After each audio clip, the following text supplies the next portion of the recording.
everybody. Rev up your engines and buckle up for the second episode of Riding in Cars with Real Estate, Realtor Associate Broker Edition. My name is Marty Fink, loan officer and branch manager, powered by Homespire Mortgage, coming to you from my Hyundai Tucson.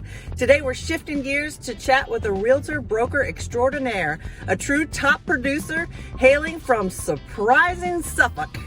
Known for her stellar performance in the real estate world, she's not just about selling houses. She's steering her way through the twists and turns of success with skill and determination. Get ready to ride shotgun as we uncover the secrets behind her triumphs and have a few laughs along the way. Let's give Kerrie Obbink from Iron Valley Real Estate in Hampton Roads a revved up welcome to the ride. Thank you. You're welcome. Let's kick things off with a fun one. So if your life were a car, what model would it be and why? I think it would be a go-kart. So here I am thinking, a go-kart. We need to turn this car around and go do riding in cars at the go-kart place. Right, I feel like that would be fun. Because they're loud and they go super fast, but they're like, you know, they're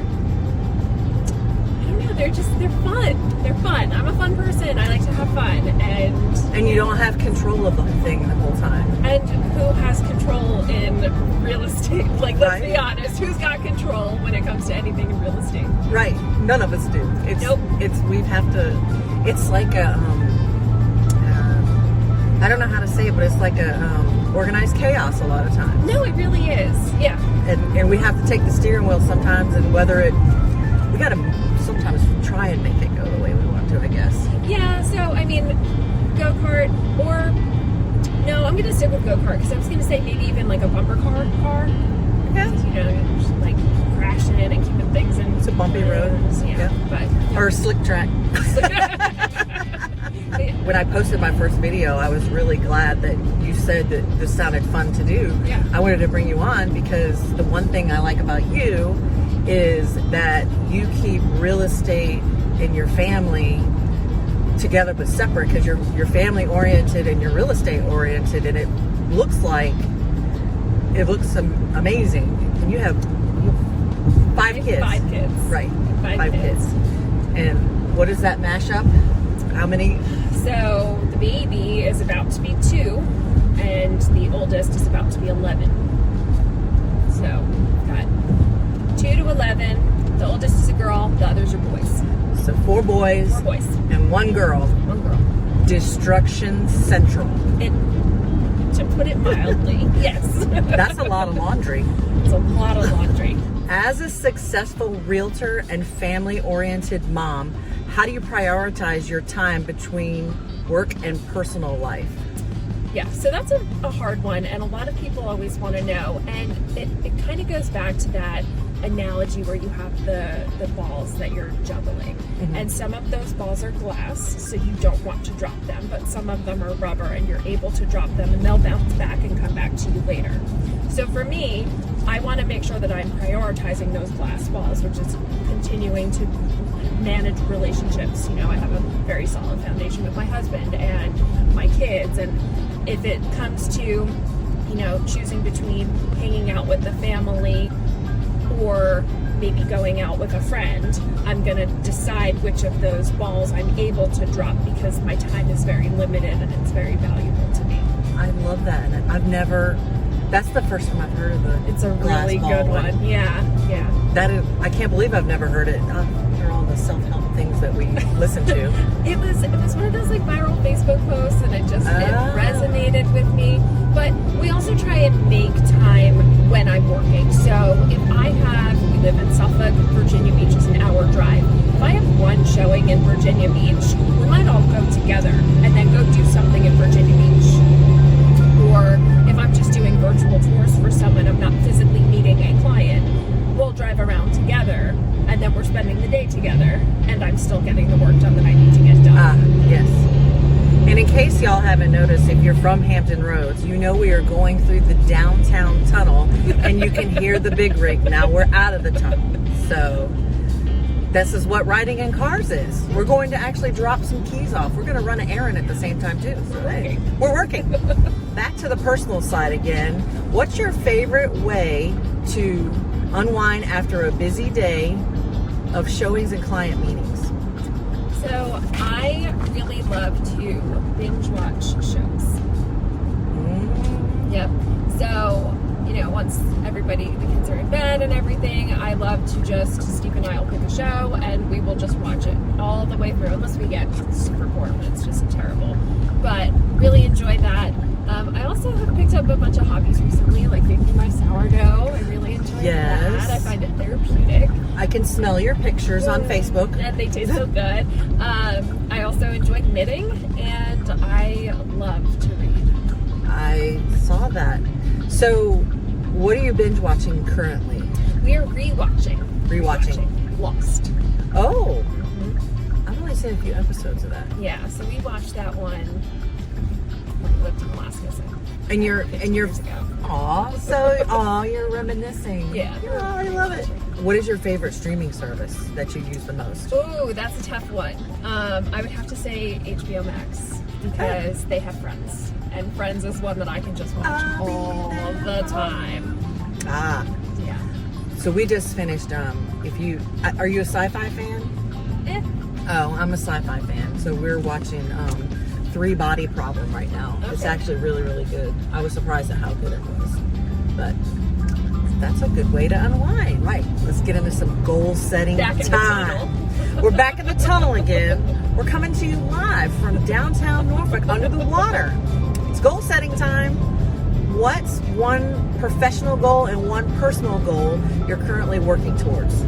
So, I finally have quantified, and one of the goals for this year was to have 42 transactions. Why 42? That was my lucky number. Well, is my lucky number and always has been, but it always just seemed unreachable for me. And I decided that, so what if I don't reach it? It's still my goal this year. So 42 families for a professional goal, and a personal goal, we actually want to build our home, and we would like to not have to finance it. You've already started building it, haven't you? We have the land. You have the land, and you're grading it now, right? We are working on grading, yes. And we have the house plans and we have all of the things, but one of the goals was to move to that property and enjoy the land. And I felt like if I needed to work more to be able to afford the mortgage that we would be looking at, it would be, taking back what one of the items that had us attracted to there is. But I find it very realistic to be able to cash flow a build between the equity and my work ethic. So that is a personal goal that I'm working towards now. What is your one thing right now that's going to help 42 families? What's your one thing right now? What's my thing? For me, it's just that I'm a very personable person. You get me from the start of the transaction until you're ready to sell again. And I'm still there because I don't go anywhere. I cultivate friendships and relationships with all of my clients, and I know a lot of people are going to say the same, but I have made it so that I can work 100% by referral or working with my repeat clients. And I think that that's just an energy thing. I put a lot of positive energy into things to make sure that I know my clients and who they are outside of just a transaction. The transparency, relationship and transparency. It's huge. Right. Yep. We have to be, because they're not going to, we got to stay in front of them too, because they don't always remember us too. So if we keep it relational and not so much transactional, they remember us more and it impacts them. Yeah, so. And I mean, they're trusting us as the professionals with one of the, if not the biggest investment of their life. Exactly. We're cruising through Hampton Roads. What makes the real estate market here in Hampton Roads unique, and what do you love about working in this area? So one of my favorite parts of this area is how military central it is. That's kind of like job security for us. Exactly, it's like job security. We've always got a revolving door of military, and because of that, we're able to work with those veteran home buyers, those VA loan users, whereas in other markets it's really uncommon, so they kind of get that, bad reputation. But you have almost everything here. You've got the beach, you've got the ocean, the bay, luxury properties there. You've got the country properties like out in Southport and Isle of Wight, and you have almost everything available to you. And it's so rich in history, and it's just, I love it here. We have the best people. We do have really good people. We have the best people. How many years have you lived here? I've been here for 9 years. 9. I'm 52, and 7 of them I did not live here. Well, only 7. So see? I guess I should follow the GPS. It's not telling me where to go. It'll get us there. It's okay. It's riding in the car, lost in real estate. But we're in a lovely neighborhood in Portsmouth. We are. This is Shea Terrace. Is that where we are? Street. Oh, this is Shea Street. But what's the neighborhood here? Oh, yes. This is Shea Terrace, right? Yes. I think I was supposed to go that way. We're touring Shea Terrace. Just observing the real Why estate. is the GPS just like, I'm going to turn when I feel like it? It's telling you there's a road that doesn't exist. Yeah. So we got our last question here, and it says, finally, let's dream big. If you could sell a home to any celebrity, who would it be and why? It would absolutely be Jason Momoa, because I have the biggest crush on him. Who doesn't? Yeah, I know. I would just hope that house hunting took forever, because I would want to be with him all the time. Sorry, this is not the one you are going to like. We didn't get that offer We didn't this get time. that. I'm sorry, Jason. You didn't win. So you can show him like 30 houses. Exactly. And I know that Steve wouldn't mind. Ah. He'd Well, probably be house hunting too. as long as Super Steve does not mind. As long as that's Super fine. Steve doesn't mind. Steve is her husband. He's a wonderful man. He is. He does He does everything. He does everything. So he homeschools, and we didn't talk about Super Steve at all, did we? We didn't know. So he helps you with homeschooling, or you both co-homeschool? Yeah, so we take our roles and we do what we can, but typically I'm more of a planner, so I'll say, this child needs to do these chapters today, and then he'll make sure that he's overseeing and answering questions and just guiding. He's also the one that's cooking and doing the dishes and making sure my laundry's clean. Hashtag Super Steve. Everybody's got the hashtag. If you're on Facebook and you're in the Hampton Roads real estate community, most of you know who Super Steve is. This is true. So. And he doesn't even have social media. He does not. No. All right, so we're going to end our ride now, and I just want to say, Kerrie, I am 100% honored that you are my first realtor, associate broker on the show.